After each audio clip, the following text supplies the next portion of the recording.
Touba Khayra Touba Khayra Touba. yéen ñi dëkkee jaaxle ngir am ay meubles yu baax te ànd ak qualité enfin la solution ñëw na ak menuiserie tapisserie Touba Khayra lépp loo leen soxla ci wàllu meuble ci seeni salon ak ay fauteuils de qualité exceptionnelle chambre à coucher wala nga bëgg réfection maanaam defaraat ba mu yànj lool bul am jaaxle dawal gaaw chez Touba Khayra tapisserie menuiserie yemul foofu de ñi bëgg seeni coussin oto ànd ak jamono ak qualité Touba Khayra moo si mën loolee lépp mbokk yi ci ay prix maanaam njëg yu exceptionnel jàppandi lool jàpp leen adresse bi ñoo nga ca Géejawaay fa pare ak tournal Serigne Assane Fall ak ca Kër Massar cité Safko ay ndaw yu sawar dynamique te mën lañuy def ñoo fa nekk mën nga également aussi def sa commande ci lépp loo bëgg ci wàllu meuble loolee ci 77 498 72 72 77 713 94 57 wala ci 76 490 72 12 ak menuiserie tapisserie Touba Khayra njàmbatu ci wàllu meuble jeex na tàkk. Touba Khayra Touba Khayra. koy remercier quoi. ndax la instant bi foofu la toll ndax ci modestem ak grandeur am esprit champion bu mu yor parce que ñëpp moo fi teggi. waaw li ma dëkkal fu nekk. mais moom taxaw na dëggal bu moom ne jox leen ma ko. comme man aw ma lu kii lu ma koy wax lu garaaw. mais bu taxawee 30 secondes mu duma ko daan. Franc Ama Baldé ni mu mel Ama Baldé agressivité Ama Baldé bu agressivité ni muy dawee dem ci kaw adversaire am kii nga ne ci 30 secondes da nga koy daan. baax na ba le 16 incha allah yàlla na yàlla defal jàmm defal ñëpp ñëw seetaan si. Franc ban Ama Baldé ngay xaar. bu wér laa bëgg. ak lan bu wér bu indi lépp ñëpp indi ko. Franc Ama bi mujjee xeex ak Gris Bordeaux seetaan nga lool. ma ne bu kenn def daa bu jour waa na ñëpp na ko ñëpp indi na ko ñëpp ëmb. indi Ama ko Baldé ki ngay bëreel de nee na 30 secondes moo la bàyyi ci géew bi boo taxawee. non sama diggante Franc nag xam nga man moom jëfkat laa te digg géew laa moom. yaa may dégg. kon lu ma lay wax rek bàyyi ngi xam nga man ba may taxaw naan Franc. ba may taxaw naan Franc si plateau laa taxaw. waaw. si plateau laa taxaw. waaw kenn gëmu woon ne maa Franc war na ñëw bëri ñu foog ne waxu kii la. su ma neex su ma fekkoon dama bëgg lu yomb non damay teggi Franc xam naa ne champion la lii muy wax nii moo ma mën wala moo ma gën a ñëw jarul ñuy expliqué xam nga kuy sàcc du kuy sàcc kuy sàcc du def bruit comprendre nga. kuy sàcc du def bruit. waaw moom moo ma mën wala man maa ko mën man lu ma gëm moom laa gëm bële seen bu may ko yàlla barki Serigne Saliou Mbacke laa la wax kii damay am si kawam ndam barki Serigne Saliou Mbacke.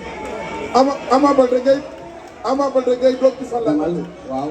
ci sa carrière yëpp ci sa carrière Ama Baldé yëpp c'est la première fois ñu dégg sa moromu mbër bu taxaw ne bu Ama Baldé dëggale boobu ma dar ko ci 30 secondes bi nga yëgee loolu Franc wax ko boobu ba léegi nan la loolu mel ci Ama Baldé. non jarul mu ma koy yëgal na doon loo xam ne jëf la si moom da doon dëgg si moom rek. da nga jàpp ne Franc du ko dëgg non non dégguma la dëgg la si moom na ko denc mu doon dëgg si moom. léegi yéen ñaar ay Franc doon ko directement. comprendre na. ñaata combat laa def.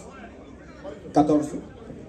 non bi mooy sama 14e combat. waaw bi mooy sa 14e combat 13 combat nga def. 14e victoire incha allah. ah. ba ma fi dalee bëre ba léegi. waaw. ma bëgg Modou Mbaye nga déglu bu baax. waa gars yi s'il vous plaît jàpp leen si ngeen déglu s'il vous plaît. jàpp leen si rek déglu leen ko. yàlla mooy xañe mais non négocier sa kaw rek. Ama Baldé Franc mbër yi nga daan est-ce que xam nga ne duñu valeur Ama Baldé. waaw mais moom tam lu mu bëre du ñu man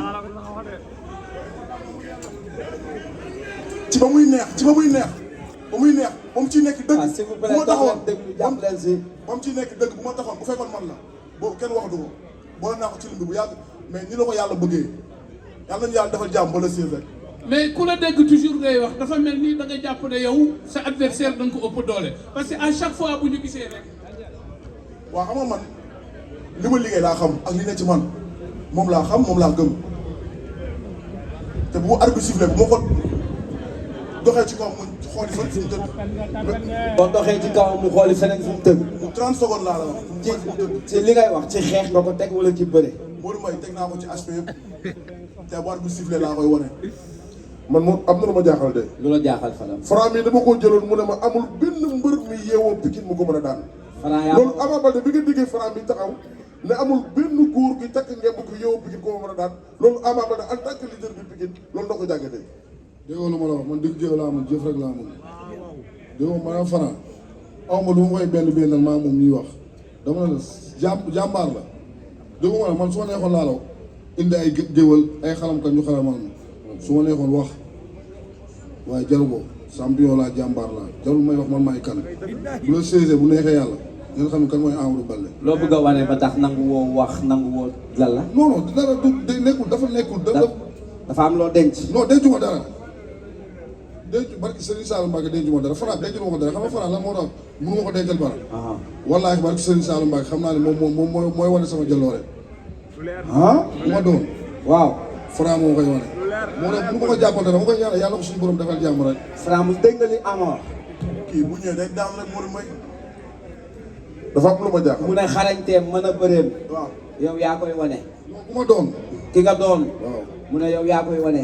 kan la doon ci làmb. waxtaan leen. laaj naa ko. Ama wuyu ci làmb. koo doon ci làmb. waaw man la benn mbër rek bu simple Amadou Baldé. waaw le siège ba nga ñëw. mais Modou Mbaye am na lu ma jaaxal tey. lu la jaaxal Fadam tuuti. Ama Baldé ñu ne Franc mi préparé wu na ba pare ñëw taxaw suut ay tànkam arbitre sifflé Franc dox na ci ko Ama Baldé ak Ama Baldé ni mu doon rêvé ci làmb gëdd mbër fekk ko fa loolu ban Ama Baldé lañ war a gis bu baaxul Pikine. Fadam ba le 16 luy xew ba le 16 ak jàmm ak salaam looy indi góor ak góor laa góor. waaw ba le 16 ak jàmm ak salaam. Ama Baldé le 16 lan ngay teg ci loxo waa Pikine dégg nga le 16 lan la Ama Baldé dencal Pikine. yow dégg nga ma ne man sama koom man dama ne la yaakaaruma dara dégg nga ma ne sama koom am Modou Lo dama ne la pare mu ma Modou Lo. bëri woo Modou Lo man ngay bëreel. Modou Lo tax nga ne pare man ngay bëreel. non damay expliquer waxal ci man. non damay expliquer. waaw bu fekkee bëgguma expliquer gannaaw. ñëwal ñëwal ak Modou Lo. non kii nekkul maa ngi moom. ah nu mu maa yow nga dama wallaahi dama ne la yow yaa taxaw dëkk ba pare nekkul na ma ak yow. non waxuma la maa yow dama ne la bu fekkoon wax ak dépassé laa la Franc ma ne yow xam nga lan moo tax ma jël la barki maam Serap Fall dara taxul ma jël ay wax ay communiqué. waaw léegi lan moo tax nga dama la yaa ma mun Franc jarul ñuy communiqué bu bëri barki Serigne Saliou Mbacke laa la waatal. ama lan la loo yëg bàyyi laa ilaha illallah. sama papa rek laa jëm ak sama bàmmeelu papa laa la waatal. laa ilaha illallah. bàmmeelu papa laa la waatal lu ma lay wax bu fekkee dellu naa si ginnaaw yàlla moo dégg lu ma yor si yow yëpp billaahi wallaahi wa rasulallah man Franc bu ñu defee 30 minutes barki ak sama bàmmeelu 30 minutes nga wax ne 30 minutes amul ci seconde. 30 secondes laa wax su ma defee moom laa wax ak sama bàmmeelu papa laa wax sama bàmmeelu papa laa waatal sama bàmmeelu papa la Baye. Ama Baldé mu ngi laa wax ak Franc Baye. laa ilaha illallah. Raay dégg nga li may def. doomu Raay. jaajëf moom macha allah merci. Raay. Père Raay waaw. li ma dégg doon na war. moo ñëw. Père Raay waaw. laa ilaha illallah. toogal. ñëwal li nga dégg. waaw. xam nga comme moo di bu ñu waxantee dëgg. waaw. ñu ngi lay dégg ñëwal. bu ñu waxantee dëgg.